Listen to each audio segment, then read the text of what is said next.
Johan Tritz et Omblin Roche. Votre matinale info sur Europe 1. L'innovation du jour avec Anissé Mbida. Bonjour Anissé. Bonjour Omblin, bonjour Johan. Bonjour Anissé. Bonjour à tous. C'est une première, on a réussi à communiquer avec une autre espèce et dans son propre langage.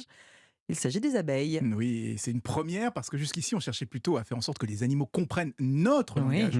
On apprend la langue des signes aux singes par exemple, on dresse les chiens pour qu'ils nous comprennent, mais on n'avait jamais cherché à reproduire leur langage puisque de toute façon, beaucoup de scientifiques pensent que les animaux n'ont pas de langage. En revanche, on sait qu'ils sont capables de communiquer entre eux, que ce soit avec des signes, des cris ou des gestes. Donc ce sont ces moyens de communication qu'aujourd'hui on cherche à décoder. Et dans ce domaine, une étape vient d'être franchie avec un mini-robot capable de communiquer avec les abeilles en utilisant leur célèbre danse. Je ne sais pas si vous voyez, c'est quand elles vibrent et qu'elles tournent sur elles-mêmes. Et il se trouve que ça marche, les abeilles sont très réceptives et apparemment elles écoutent, elles comprennent tout ce qu'on leur raconte. Mais alors qu'est-ce qu'on leur dit à travers ce robot ? Eh bien on leur fait pas la causette quand même, on leur parle pas de la pluie et du beau temps. On leur rappelle quand même que cette danse permet de les guider vers les meilleures zones où il y a du pollen. Et là en l'occurrence, les chercheurs veulent leur faire éviter tous les endroits où elles risquent de tomber sur des pesticides ou sur des prédateurs.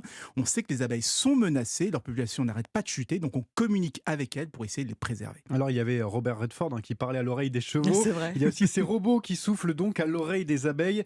Il y en a déjà dans les ruches ou c'est encore en recherche dans les labos? Alors ça commence, les premières viennent juste d'être installées dans les ruches. On veut habituer les abeilles dès leur naissance pour qu'elles acceptent le robot comme si c'était un des leurs. Et l'objectif, c'est à terme de créer des ruches qui sont totalement autonomes, qui pourront les guider, guider les abeilles vers les bons endroits et leur faire éviter les mauvais endroits. Et on pourrait installer des ruches comme ça autonomes un petit peu partout pour recréer de la biodiversité.